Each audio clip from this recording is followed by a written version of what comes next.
Keluarlah. Tita Rafael setelah membuka pintu sel yang ditempati oleh Ayu. Namun, gadis itu malah mundur beberapa langkah ke belakang, mencoba menghindari Rafael yang kini datang mendekat. Jangan dekati aku. Menjauhlah. Tubuh Ayu terpentok dinding, sementara pria itu menghentikan langkahnya dan berdiri tepat di hadapan Ayu dengan kedua tangan bersedekap di dada. Sebaiknya ikuti perintahku. Kamu belum tahu bagaimana aku saat marah. Jangan membangunkan singa tidur. Tahu maksudku? Ucap Rafael, dengan tatapan yang masih tertuju pada Ayu. Baiklah. Aku akan keluar, tapi menjauhlah dariku. Balas Ayu sembari mengibas-ngibaskan tangannya ke hadapan lelaki itu. Sebagai isyarat agar Rafael segera memberi sedikit jalan untuknya. Pria itu memejamkan mata sejenak sambil membuang napas panjang. Mencoba menahan amarahnya yang sudah memuncak hingga ke kepala. Menggeser sedikit tubuhnya dan mempersilahkan gadis itu untuk melaluinya. Silakan. Ayu pun melengos. Bahu gadis itu secara tak sengaja mengenai tangan Rafael. Pria itu sempat menoleh dan memperhatikan punggung Ayu yang kini bergerak semakin menjauh. Rafael bergegas menyusul lalu duduk di sebuah kursi dengan kaki menyilang. Duduklah. Aku tidak mau. Aku hanya ingin keluar dari sini, tolak Ayu. Tak ingin duduk satu meja bersama pria aneh yang tiba-tiba menculik dirinya tanpa alasan. Sebaiknya turuti saja perintahku, sebelum kesabaranku benar-benar habis dan menembak kepalamu. Aku tidak pernah main-main dengan ucapanku, Nona. Aku bisa saja membunuhmu. Memotong-motong bagian tubuhmu, lalu mengirimkannya kepada Andrew. Ayu bergidik ngeri setelah mendengar ancaman dari pria itu. Terlebih setelah melihat sorot matanya yang tajam. Seolah mengatakan bahwa pria itu tak main-main dengan apa yang ia katakan barusan. Kamu mengerikan.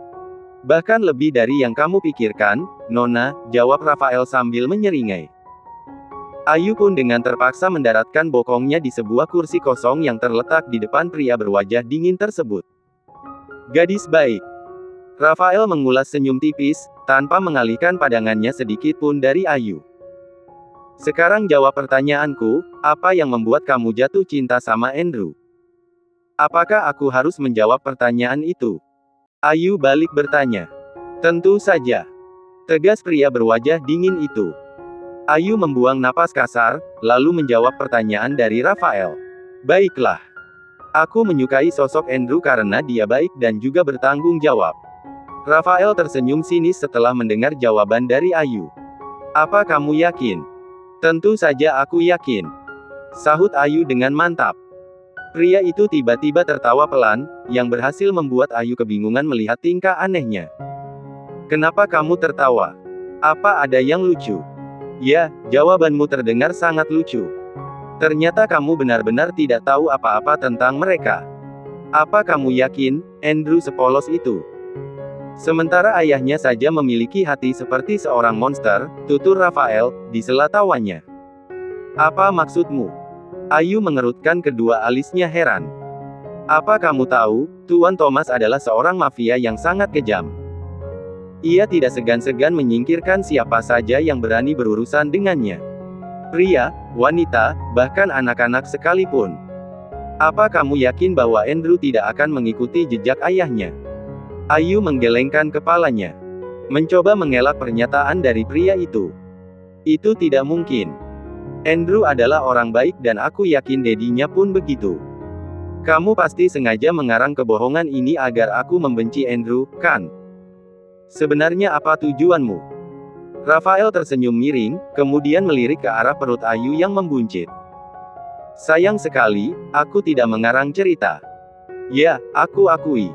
Aku memang pria jahat. Aku menculikmu dengan tujuan balas dendam. Aku ingin menghabisimu dengan cara yang tragis, lalu melemparkan mayatmu ke hadapan mereka. Aku ingin mereka merasakan apa yang pernah aku rasakan, tutur Rafael dengan wajah penuh amarah. Namun, janin yang ada di dalam kandunganmu, membuatku mengurungkan niatku. Aku tak sekejam Tuan Thomas yang tega menghabisi anak kecil tak berdosa. Meskipun aku tahu bahwa janin yang ada di dalam rahimmu adalah generasi penerus monster itu, lanjutnya, lalu menghembuskan napas berat. Memangnya apa yang pernah mereka lakukan kepadamu, Tuan, hingga kamu begitu membenci mereka? Tanya Ayu yang tiba-tiba penasaran. Rafael terdiam sejenak. Tatapan pria dingin itu tampak kosong dan ingatannya melayang hingga ke puluhan tahun silam. Di mana kejadian mengerikan itu terjadi pada keluarganya. Dulu ayahku adalah bagian dari mereka. Namun, setelah berkeluarga, ayahku memilih untuk berhenti dan menjalani kehidupan normal, sama seperti yang lain. Akan tetapi Tuan Thomas tidak bisa menerima keputusan itu. Dan sebagai pelampiasan dari kemarahannya, Tuan Thomas dengan tega membunuh adikku yang saat itu baru berusia 2 tahun dengan cara yang begitu tragis, tutur Rafael dengan wajah yang memerah. Terlihat jelas, kebencian di raut wajah pria dingin itu. Ayu memperhatikan raut wajah pria dingin itu dan ia melihat tak ada kebohongan di sana.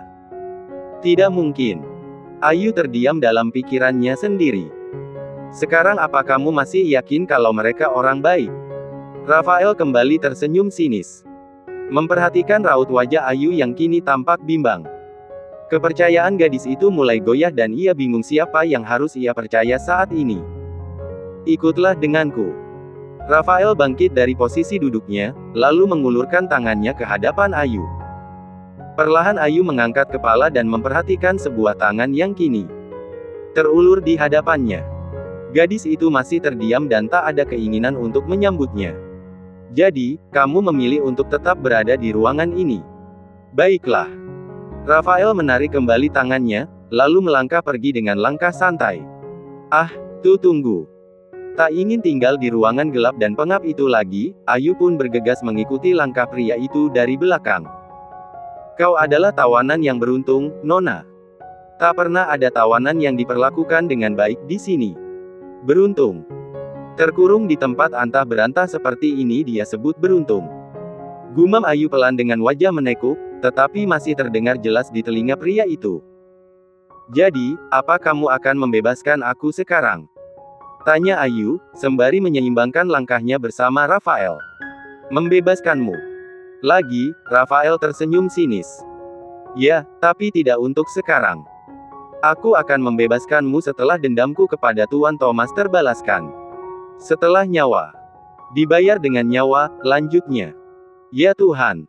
Ayu menggeleng tak percaya dengan penuturan yang dilontarkan oleh Rafael barusan.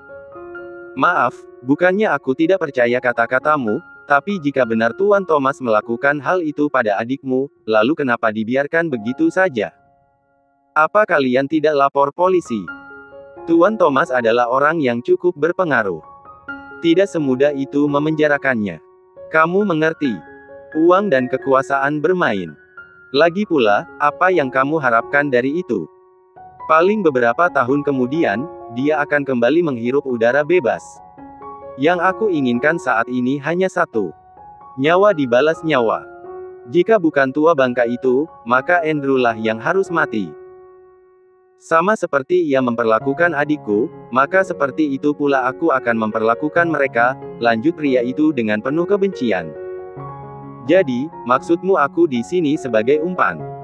Memangnya apa yang membuat kamu yakin bahwa mereka akan datang menyelamatkan aku? Tanya Ayu dengan ragu-ragu. Bayimu. Rafael menatap sinis kepada Ayu. Aku yakin Andrew akan datang dan menyelamatkanmu.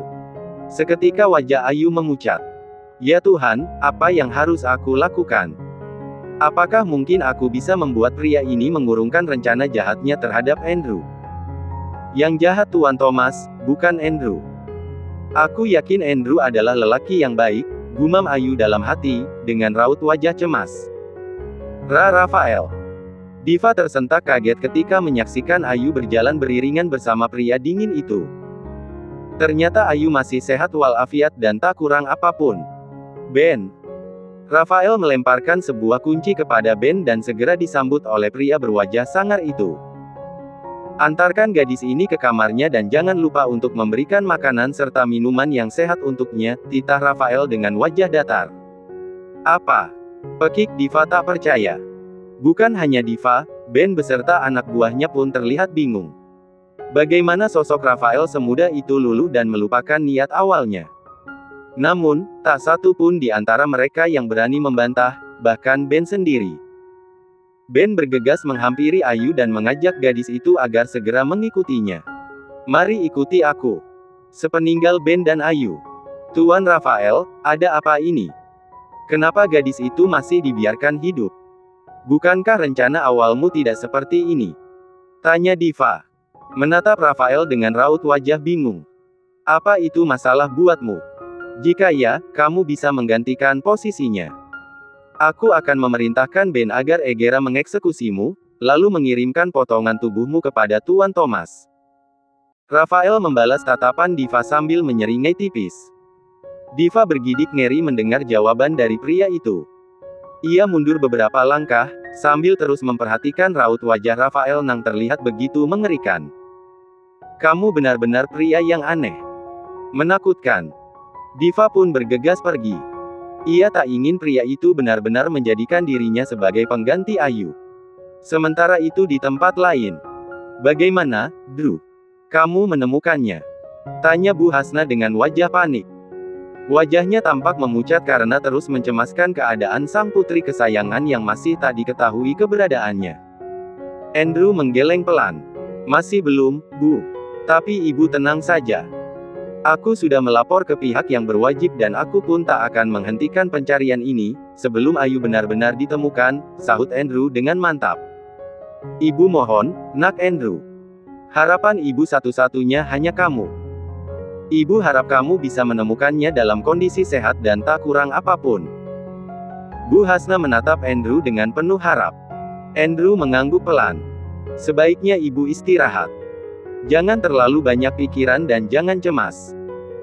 Ayu pasti baik-baik saja, karena Ayu adalah gadis yang hebat.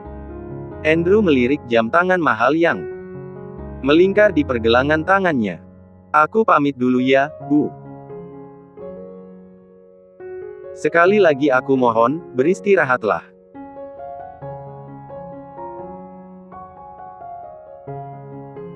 Jangan lupa makan. Aku tidak ingin Ibu sakit, lanjut Andrew. Bu Hasna mengangguk pelan. Meskipun tak bisa ia pungkiri bahwa ia masih cemas dan mengkhawatirkan keadaan Ayu. Andrew memasuki mobilnya dan kini melaju meninggalkan kontrakan sederhana itu. Di perjalanan, Andrew meraih benda pipi kesayangannya dari balik saku jas. Memencet layar dan mencoba menghubungi sang asisten, Gil. Bagaimana, Gil? Sudah ada informasi tentang penculikan itu? Tanya Andrew dengan begitu antusias. Berharap ada sedikit titik terang tentang siapa yang telah menculik Ayu. Maafkan saya, Tuan. Tim kami masih melakukan penyelidikan dan semoga besok kami sudah menemukan titik terang tentang keberadaan Nona Ayu, jawab pria itu dengan lirih. Apa? Andrew memekik kaget. Ia tak percaya jika harus menunggu 1 hari lagi hanya untuk mendapatkan sebuah informasi. Apa kamu sudah gila, Gil? Sehari lagi. Bagaimana jika Ayu dalam keadaan bahaya? Apa mungkin ia bisa bertahan 1 hari lagi?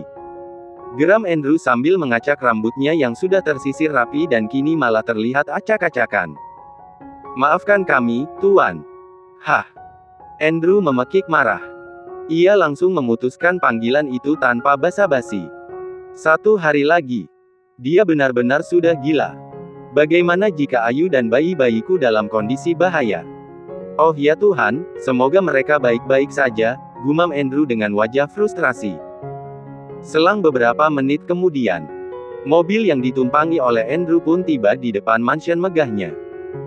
Pria itu bergegas masuk, lalu menemui Max beserta salah satu anak buahnya yang sedang berjaga di depan kamar Tuan Thomas. Max, bisa bicara sebentar? Tentu saja, Tuan Andrew. Max pun segera mengikuti langkah Andrew yang kini menuntunnya menjauh dari ruang kamar sang majikan. Max, aku butuh bantuanmu. Apa yang bisa saya bantu, Tuan? Andrew meraih ponsel dari balik saku jasnya. Membuka galeri foto, lalu memperlihatkan foto Ayu yang ada di layar benda pipi itu ke hadapan Max. Aku butuh bantuanmu untuk mencari keberadaan kekasihku. Kekasihku diculik, Max. Aku sudah lapor polisi dan juga minta bantuan kepada Gil, asistenku. Tetapi sampai sekarang, masih belum ada kabar dari mereka. Aku khawatir. Aku takut terjadi sesuatu sama dia, jelas Andrew dengan raut wajah cemas. Max menganggukkan kepalanya dengan cepat. Baik, Tuan, tentu saja. Aku akan kerahkan anak buahku untuk mencari keberadaan gadis itu, sahut Max dengan mantap. Terima kasih banyak, Max. Andrew menepuk pelan pundak Max, kemudian terdiam beberapa saat. Entah kenapa, aku merasa bahwa penculikan yang terjadi pada Ayu ada hubungannya dengan musuh kebebuyutan kalian. Apa mungkin mereka nekat menculik Ayu untuk hanya demi membalaskan dendamnya? Baik, Tuan. Akan saya selidiki dan jika benar begitu, kita harus kasih mereka sedikit pelajaran.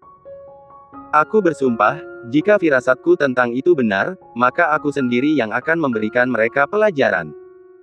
Selama ini aku hanya diam, bukan berarti aku takut. Aku hanya tidak ingin mencampuri urusan kalian, tutur Andrew dengan geram. Di mansion milik Raphael.